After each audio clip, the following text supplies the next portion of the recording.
Patala. Good afternoon and welcome to the Salmon Orca Project.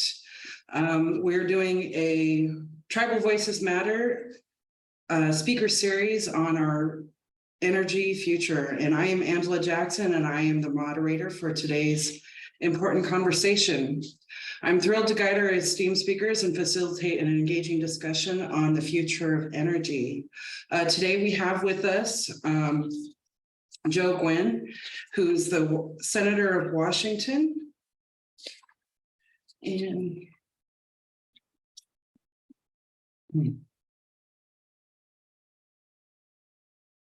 Joe Nguyen is the son of Vietnamese refugees, a current Washington State Senator and chair on the Environmental, Energy, and Technology Committee. He is an ardent champion for investing in Washington families and residents, expanding economic opportunities and leading the fight against the climate crisis. And also with us today, we have Chairman Shannon Wheeler of the Nez Perce Tribe Executive Committee, an enrolled Nez Perce tribal member. Wheeler's experience in exercising Nez Perce tribal treaty reserved rights has served as the foundation for the policies he has advocated for during his time on the executive committee. These policies include job creation, tribal economic development, natural resource management, and preservation of the culture, history, and way of life for the Nimipu. All righty.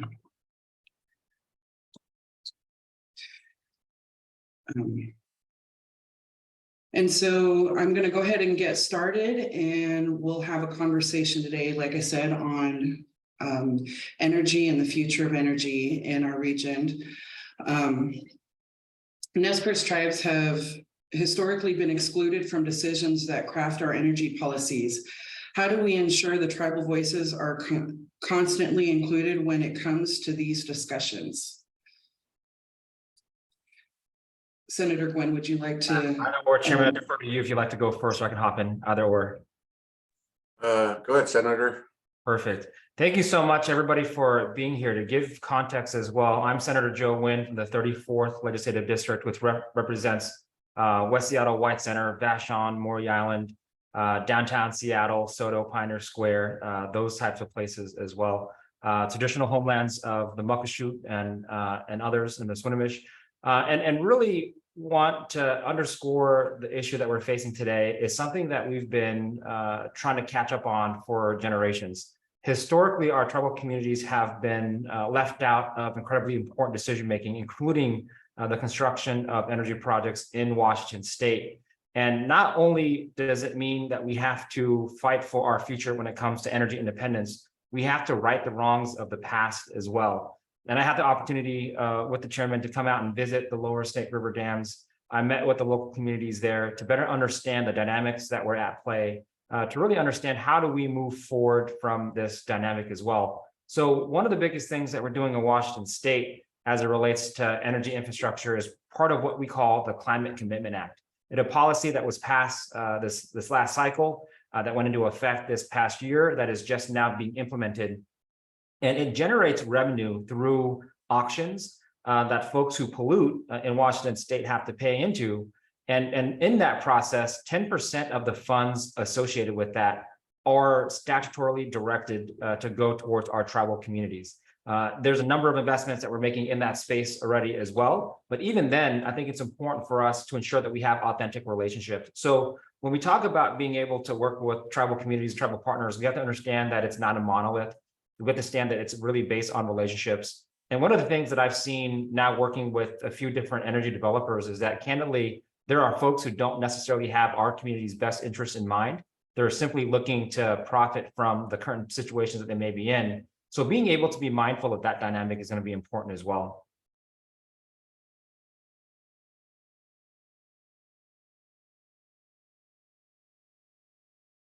Thank you, Gwen. Chairman Wheeler, would you like to weigh in?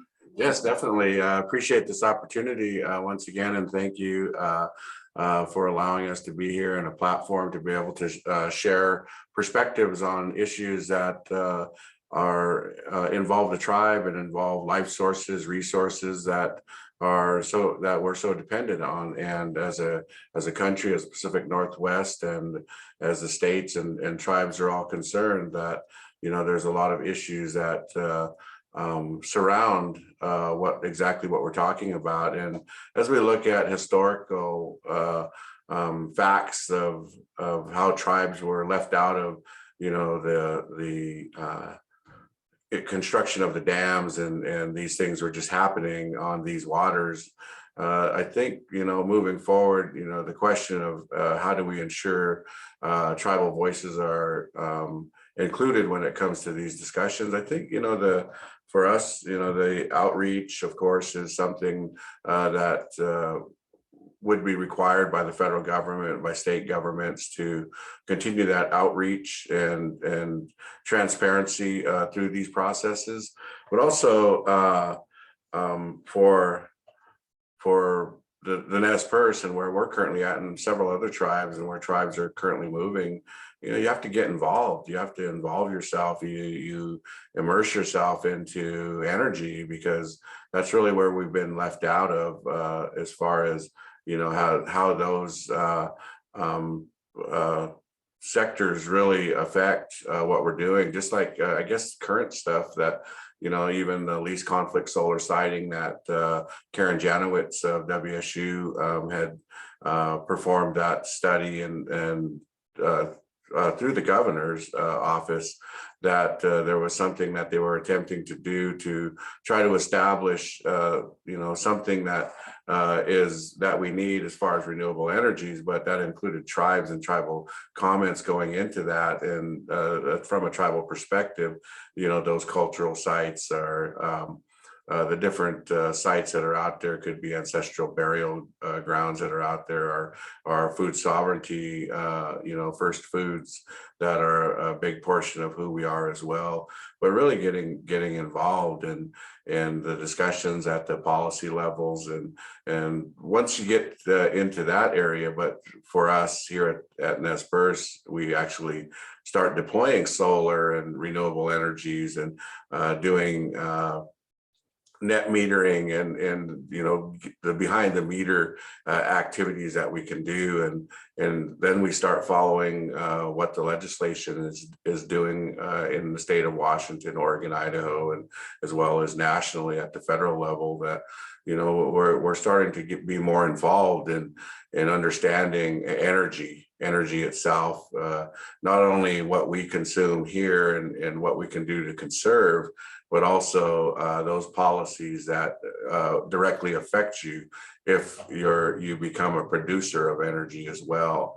And so really just getting involved, I think, is for that question in all the different aspects of energy, whether it's policy, whether it's deployment of energy, and the workforce development, the things that we've been doing here. Thank you. Thank you, Chairman Wheeler. The pursuit of sustainable energy future should not be detached from the principles of environmental and tribal justice. Both are interconnected, and we must navigate the path forward in a manner that respects and upholds the rights and well-being of both the environment and the indigenous communities. Chairman Wheeler and Senator Nguyen, drawing from your experiences and expertise, we would like to hear your thoughts on how we can strike a balance between environmental preservation and the aspirations and needs of tribal communities when making decisions about our energy future. Yeah, personally, I take tribal sovereignty very, very seriously. And I believe that it is the right of our tribal nations who have been stewards of this land to have the say in the future of what happens in Washington State as well. I think one of the most important things that I think we can do, I've traveled out to your area, I've traveled out to the Yakima Nation, I've traveled out to a number of tribal lands just to be able to respect and honor the work that's being done right now. And I think Chairman Wheeler mentioned it, where you have to be there, you have to be part of the community, you have to understand kind of the impacts that are there. For me, candidly, I don't see a clean energy future in Washington State if the tribes were not a part of that solution. I don't think it's possible for us to build. I don't think it's possible for us to do it equitably, even if we did build, if the tribes were not engaged in that conversation as well. Part of the efforts that I've seen as well is that not everybody has the same level of resources. I think part of it is that we are funding so the tribes themselves can hire and decide whom they want to utilize resources to have energy navigators, to have sustainability consultants, to have folks that are on their staff that work with our tribal nations to figure out what that path could look like in a thoughtful way. Selfishly, I actually think that this is a huge opportunity for our tribal partners as well, because I think one of the impacts that we'll have, not just on cleaner energy, is also on the economic opportunities as well. Being able to use these as economic engines for our tribal nations so they can achieve sovereignty, so they can have access to resources to serve our communities, I think is another part of what we can do with our energy structure. So when it comes to balancing environmental justice and tribal justice, candidly, my goal is to make tribal consultation almost moot when it comes to energy projects, is because I hope that the tribes own these projects and we're just doing what you ask us to do versus having consultation. Because I think for me, if the tribes own the projects, I have much more confidence in success and the fact that it's going to be done well than some out-of-town developer who doesn't actually care about our communities. So that's my goal, is that the tribes themselves are leading the efforts on these energy projects, because I have full confidence that they're going to take care of the lands versus somebody else who may not necessarily be from Washington State or Idaho or Oregon. I really appreciate that, Senator. Good explanation of how these are tied and how we can move forward into the future with securing those things and making sure that the environment's in a better place. And of course, the tribal injustices that have happened in the past and how those two are linked. And I'd like to give an explanation of how Nez Perce view those and how they're linked together, how we're linked to the environment. And of course, most of the tribes have creation stories, and that's where that begins. And so where the creation story begins and where the United States accepts the creation story for us is the 1855 treaty under Article 3, which speaks to hunting, fishing, and gathering. And of course, those are important aspects of the environment and our interaction with the environment. And so as the federal government signed up for that and then ratified that in 1859, then they enshrined it in the Constitution at that time under Article 6, Clause 2. That's really where this is from a perspective of the tribe, how it ties to the environment. But the injustices that have happened now are these things that have affected us. And so with the mutual benefits agreement that's called treaty, that we are expected to be obligated to our portion of the treaty and stand up and to do the things that are required to us and promised by us to the United States. We've upheld those, our end of the bargain on those. And so when the federal government takes actions and does things that affect the environment, therefore affecting resources or life sources that we have, then those then turn into environmental injustices or tribal injustices that we're standing up for and saying we're being affected now by the decimation of the salmon runs and the declines that have happened to this point, and we're at the levels of these quasi-extinction thresholds. And so, how do we balance it when it comes to determining, these things as it applies to energy? Is the energy is the thing that is burdening us. It's this system itself that burdens the salmon runs. And so when we come to tell the federal government that, or state governments that here's what's happening and we need to fix this. And so as we move forward together, that's the creation of balance. Is if you hear what the problem is, then you can go solve for that problem and resolve the issues that are happening. And so I think that's how you create balance, is by really honoring the agreements that have been made between the sovereigns and that's going to really get to the heart of the matter here. And the heart of the matter is that there isn't any salmon. There's energy, but you know, that's where the burden is being placed upon the species, and therefore being placed upon us. And so if we can recognize what the problem is, and if we're saying, hey, here's the problem over here, we're having this problem with the salmon, then that's, I think, how we can get that balance, by all recognizing that it is a problem. Okay, great. Thank you guys for your input on that. Our next question, there have been concerns that if the lower Snake River dams are breached, it will be impossible to reliably replace the energy they produce. Can you comment on this? Yeah, so the lower Snake River dams produce about 3 gigawatts of energy. So that's a flow that they're able to produce. So that is a fairly significant chunk in terms of what BPA has on their load. However, what's interesting is if you look at the interconnections for BPA, the interconnections is basically the number of people who want to build energy projects that connect to BPA. Today, it's over 22 gigawatts. So not all of that is real, but even if a fraction of that could be built, you know, coming up in the next few years, that by itself could replace the energy that the lower Snake River dams produce right now.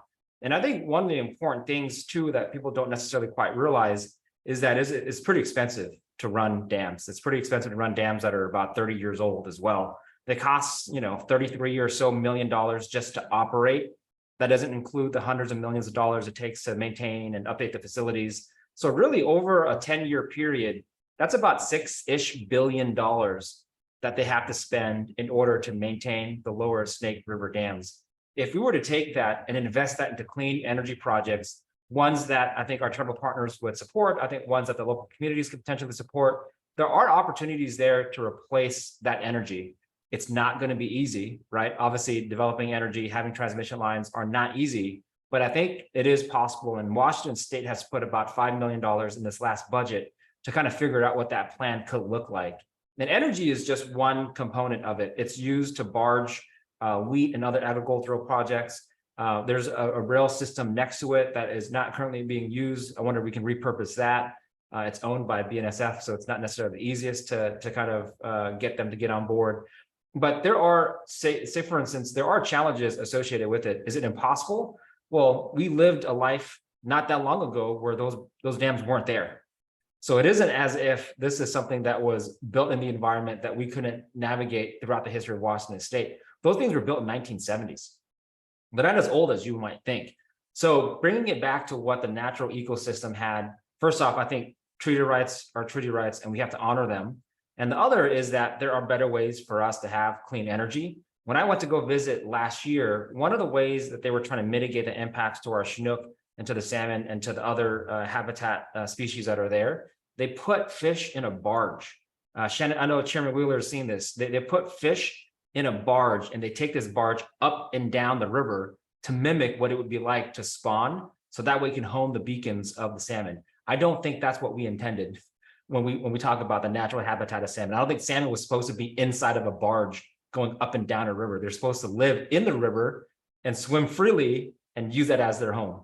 So in my mind, there's a lot of things that we have to weigh when it comes to potentially removing the lower Snake River dams. I think one of the things that we have to consider is that it's costly to keep the dams. So if we can utilize those resources to build more renewable energy, I think there's a path. Yeah, great points, Senator. You know, I guess where I'd like to start on a replacement of that energy is exactly what that says, replacement of that energy. And so many times you hear could be, you know, any of the power producers and talking about that energy that, and then if you think about the energy needs in the future and the replacement energy, and then so you think about replacement energy as being 3 gigawatts of power, but we all know that they only produce around 1,000 megawatts of power. On average, actually 912 megawatts of power is their average. in peak time through April through June, they're producing, at their peak, but there isn't no need for that peak energy at that time because it's not hot, it's not cold. We're not having to depend on that energy to cool houses or warm houses.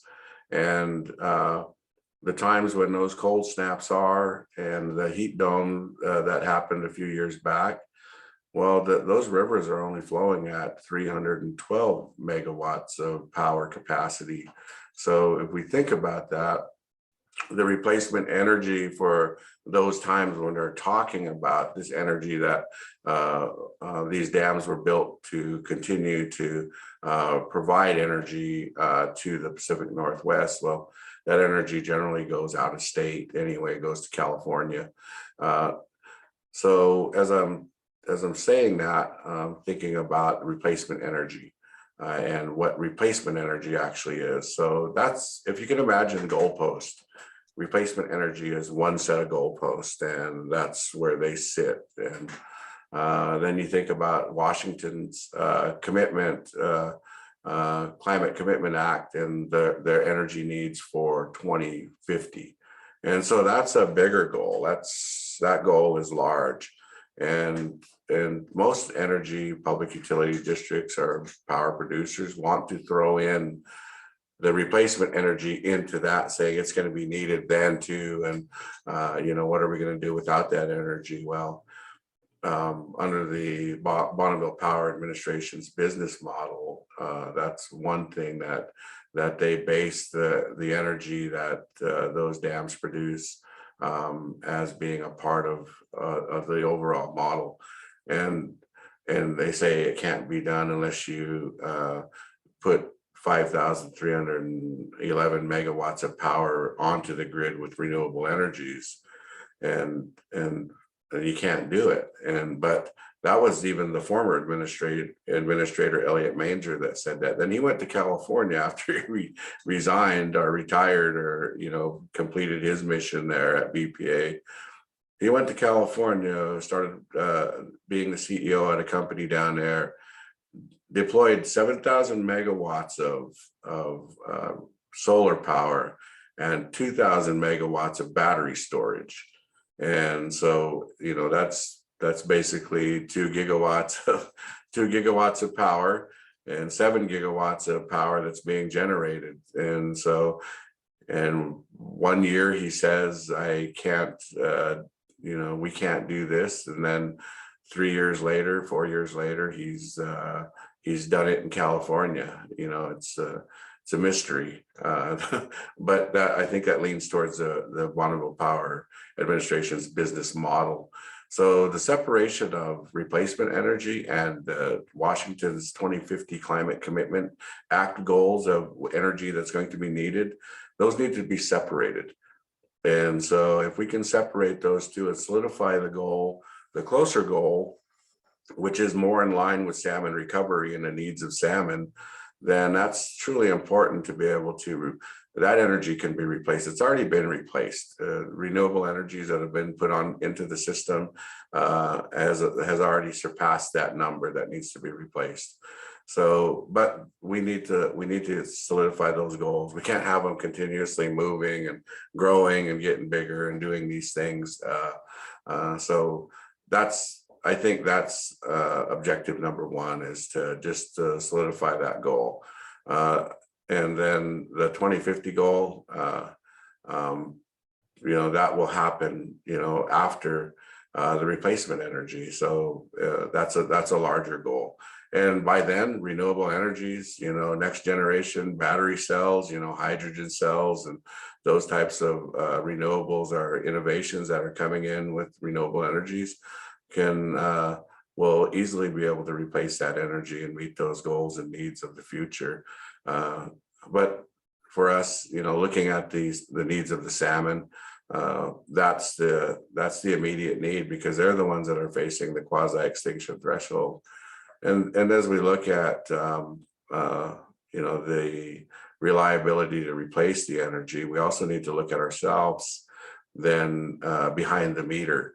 if we're a federal building, a state building, a tribal building, we should have renewable energies being placed onto the grid, are being placed onto our facilities, and then utilized behind the meter, so that we're actually conserving energy then, and not relying on the grid's current power structure, whether it's hydro or any other source, to be able to draw into ourselves. And then so that actually points to legislation too, where the amount of net metering that you can do, and you're able to exchange electrons back to the grid and for future uses, and public utility districts giving those electrons back at a time of need when you do need those.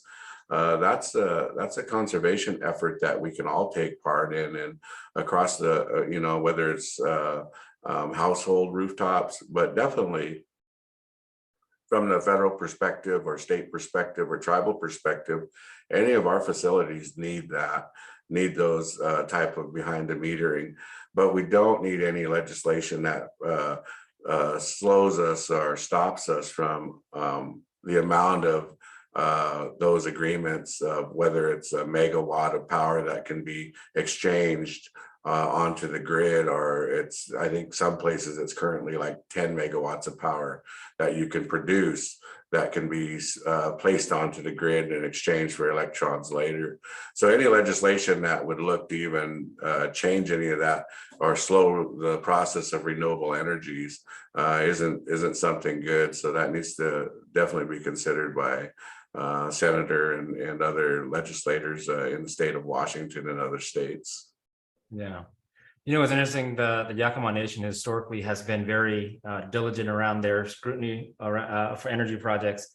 I went to go visit them a few times now, and if you walk into where the tribal council meets, it's in the casino, the Legends Casino there, they have a giant picture of an indigenous person who's fishing in the Columbia River. And then the presentation that they gave was, we've seen your energy projects before. And then they showed that exact same location. Now there's a dam over the top where they used to fish historically. So you have to be thoughtful about how they do it. And the reason why I bring that up is because obviously there's a controversial pump storage facility that's being discussed there. The tribal communities there actually wanted to go a different route. So they have a couple of energy projects that they're thinking through that we help fund through the state. One is solar canals. So building irrigation or solar panels over the irrigation canals that would also mitigate some of some of the evaporation that you would see, but also generates electricity. And the other one is, it's called an advanced rail energy system. So it's basically a battery, except for it's connected to renewable energy. So say, for instance, if it's windy at night when nobody's using that power, it powers this advanced rail system that moves all these weights uphill. Then during the day, you're able to use that if it becomes a peak. Right. So there's a lot of thoughtful ways that we can partner to do clean energy in a way that is more mindful of our communities and the impacts it has on our environment as well.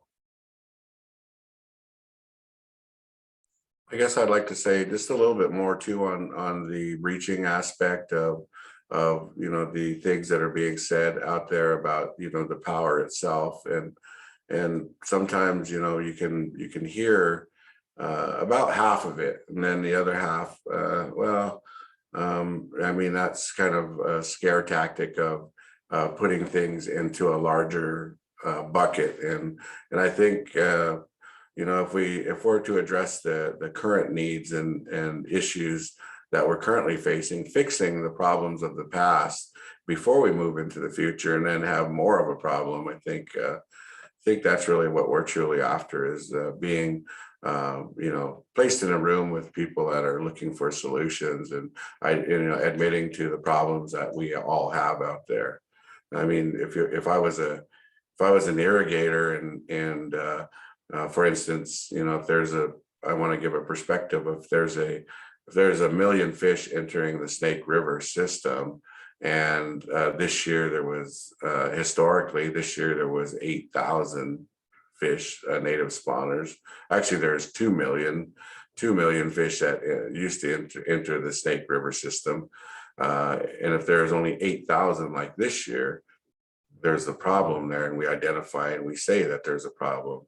Well, if you as an irrigator or agriculture in the agriculture community and you happen to farm 2,000 acres of land, and it comes back that harvest time, you're only able to, harvest 1% of that, or less than 1% in some cases, they'd be saying, hey, there's a problem here, and let's identify what the problem is. I planted all of this. Why can't we harvest all of this? And so I think from those types of perspectives, I think that's where the imbalance is. And that's really where the truth comes in, to where we need to actually understand and admit to the truth, because we admit that we love power. We like to charge our phones, turn our lights on.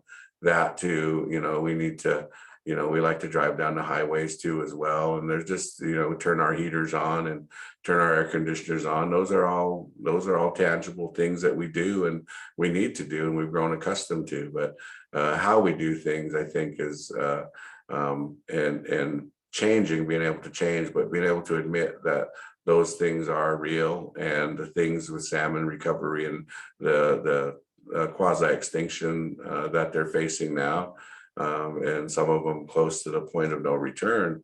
That's a real problem that needs to be admitted by those that are businesses that are touching water. Great, Shannon Wheeler. That leads me to our next question.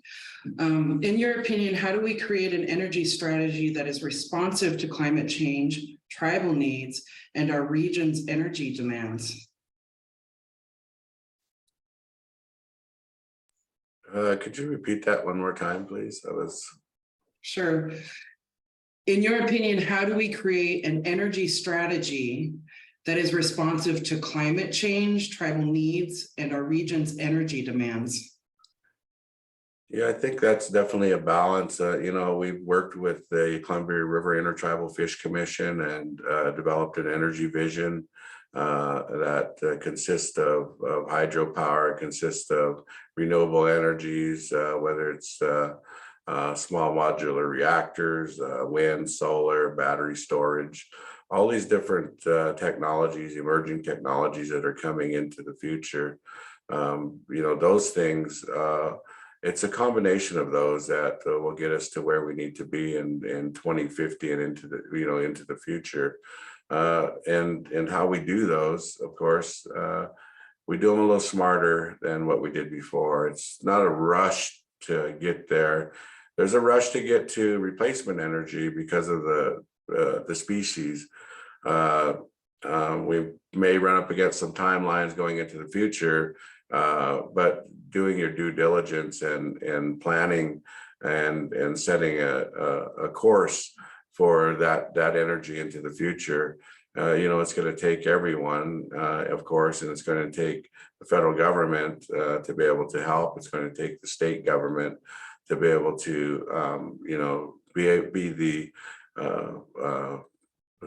how, and also the what. And I look at it from that perspective. I look at it from a perspective of why, the vision of why we need to do things, and that's a 30,000 foot level. And then I look at the that's the federal government and the sovereigns that need to take that look, and then you look at it from the what, and that's a 10,000 foot perspective, and that's looking at the how we're going to do things on the ground, which is that low, the on the ground, the boots on the ground, let's get it done level, and really looking at it from that perspective, and from the why, the what, and the how, and bringing the different entities together, and solving each of these issues. It's there. We just have to be able to get through some of the due diligence, the details early on, get past some of the things, because it takes compromise to get to places you need to be. For us, deployment of renewable energies, of course, from from our perspective, utilizing rooftops, and I know Yakima's perspective, utilizing space that's already being used. So you're triplicating in some cases of an area that's of intended use. And so getting that type of innovation and bringing that forward takes that boots on the ground to think of the projects and get those together. And then, the vision of the federal government, President Biden, and, recognizing the climate crisis and the bipartisan infrastructure law that was passed and the Inflation Reduction Act that placed dollars into, addressing the climate crisis and energy needs the amounts of money are unreal in the Department of Energy as far as getting and deploying renewable energies. But, we have to address things, you think about education and certification and things like that to build out capacity and workforce development, because there's a ton of money that you can do the projects, but do we have the capacity to do that? And so, if we can build out some capacity now and building that for the future, I think that's something that how we can address it too. Yeah, no, I'll piggyback off of that again as well. There's a lot of work being done at the state level, obviously, with ecology and commerce to figure out kind of how this might look. We actually are fortunate to have an organization called PNNL, Pacific Northwest National Laboratories, in our region as well. And they have a whole division around energy futures and what that looks like. So in partnership with those organizations, with UW, with Wazoo, with our local communities, with our tribes, we are currently planning out what that looks like in Washington State through 2050. And it's an ongoing process. It is by no means done. And we're still kind of figuring out how to refine, kind of hone that in. And also the technology for energy is developing. If we do see the developments that we think might happen with fusion or fission, that might be it. We don't need anything else. We're done. So if that miracle actually happens, and we actually have 2 facilities in Washington State that's proven that it's possible, they haven't proven that they can make more energy than they actually consume, then it could be easy, or it can be really hard. And part of it in our energy future is around things like transmission lines and permitting. It's not very sexy, if I'm honest, in terms of making us be more energy dependent or independent. I mean, we have the technology today to actually replace the energy that we would need. We have the technology today to produce enough energy for Washington State, even meeting our climate goals. The thing that we have to do is prioritize our future over things like oil executives and their profit margins, candidly. The hard part about transitioning is ensuring that it's done just and it's done equitably, and it's not so fast that we leave people behind. So for me, I can clearly see what that future looks like for us in Washington State. The hard part is doing it and ensuring that not only do we, again, fix the things for the future, we're also righting the wrongs of the past. And that takes a lot of relationships. That takes a lot of local cities, counties, tribes, the federal government to all play nice to each other. And they've historically have never played nice to each other. So that's one of those things where if I had a magic wand and I could just say, do all these things, I think it's actually possible right now. The hard part isn't the technology. The hard part is making sure that the people are also on board. So that's why it's so crucial to have that engagement and that dynamic where we are being very thoughtful and honoring kind of the work that's already being done.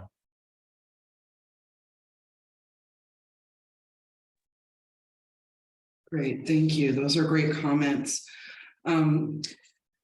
As we come to a close of our engaging discussion on the future of energy, I would like to extend my heartfelt thanks to our distinguished speakers, Washington Senator Joe Nguyen and Chairman Shannon Wheeler from the Nez Perce Tribe. Your insightful perspectives and commitment to sustainable energy practices have enlightened us today. And before we conclude, I would like to encourage each and every one of you to continue this conversation beyond the virtual space. Let us amplify our efforts by signing and sharing petitions, engaging on social media, and supporting initiatives that promote sustainable energy practices and environmental justice. And I believe that those links are going to be put right up in the chat. Once again, thank you, Senator Joe Nguyen and Chairman Shannon Wheeler, for sharing your time with us today, your expertise and your commitment. May our collaboration and dedication inspire us all to work together towards a brighter and greener future. Thank you so much for having us.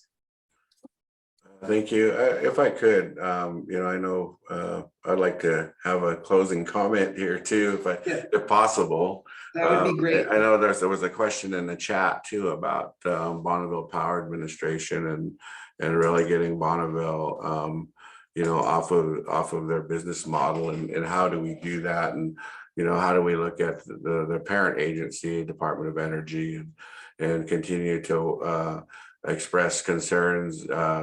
With the region, what the issues that we're having, and with the administration, and wanting to move, not move off of a business model that they have. But we'll continue our efforts, of course, in engaging directly with Bonneville Power Administration, continue to engage with the Department of Energy at the highest level, and continue to work to get the replacement energy and moving forward. We took part in the Tribal Energy Summit in Tulalip a week, maybe it was the week of the 14th or 12th through the 16th. And there's more and more tribes that are getting involved in energy, wanting to be involved in energy, are just really touching the surface and scratching the surface. We as a Nez Perce have been engaged in renewable energies for several years now, and seem to be to the point to where understanding the needs of renewable energies and the ability to be able to deploy energy in the amount of time that we can do it, but what regulations tend to be a little longer period, and so as deployment can generally of energy can outpace the regulation. That's, I think, where the rubber meets the road here with the renewable energies and regulation with the management of the grid, which is managed by Bonneville Power Administration and Pacific Northwest, and their inability to really move forward based on the things that they have to do, whether they're easements or the different things that they have to do in order to upgrade their grids, and the funding sources where that comes from. But to start working on that now, I think is that we really need Bonneville Power Administration to start upgrading that grid and start getting through the process of easements and lease agreements that whether they're crossing private lands or these federal lands, and really modernizing that grid in order to meet the demands of the future, but also to be able to express that these things that can be met early on in sake of the salmon need to be here and now. And so we'll continue our efforts in pushing Department of Energy and Bonneville Power Administration to understand that there are time constraints that salmon have, and they don't generally align with the 2050 timelines or the 2040 or even the 2030. We need to have these things in place before then, and so we'll continue to press in those areas, and just thankful for the Washington State legislation and Governor Inslee for putting in the budget proviso of the governor in the biennium budget that addresses the transportation, the energy, and the irrigation analysis to the cost of replacement of those services, and we're really glad for that. And you know, and I think everybody is thinking, you know, a lot of this work has already been done. I think it's just dusting off of some old studies that, you know, scan over them, look through them. If anything needs upgraded, then let's upgrade them, but not reinvent the wheel here. And I think as we continue to press forward, the work that the governor and Senator Murray had done in giving a roadmap to successfully replacing those services and saving salmon at the same time, and addressing the environmental justice and the tribal injustices that have happened to this point, and getting to those goals, I think is really crucial with the work that the state of Washington has done this past year in the governor's budget. So just wanted to thank Senator for all that work that you guys have done there in Olympia. And, you know, we look forward to continue working with you and outreach to other entities and having those face-to-face conversations. And many times those conversations are unfriendly and you know, and difficult, but you have to have them in order to get to the roots of the problems that we're facing and the salmon are facing. So thank you, Senator, for being here today, and thank you for the work that you guys are doing with the within the state of Washington on the efforts for salmon recovery, energy replacement, and energy goals, and transportation and irrigation needs. Yeah, thank you so much, Chairman. Again, I just want to say I appreciate everybody who's come to kind of learn and hear more as well. You know, there is a path forward for us to do what's right by tribal nations, to protect our salmon, and to also have energy independence. I don't see those as being at all mutually exclusive. And like the chairman said, it requires us sitting down together and talking through what that looks like. And it won't always be easy, and it hasn't been easy, but I think that's also the critical aspects of us being successful.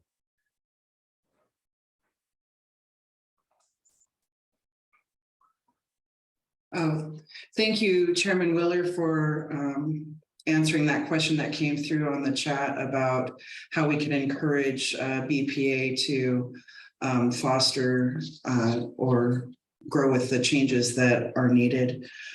And again, I would like to thank you guys for joining me, and so that we could discuss the future of energy and our tribal voices. And thank you to let us continue our journey towards sustainable energy in the future. I sure appreciate your time. Thank you. Thank you so much. Thank you, Senator. Thank you. Thank you, Angela.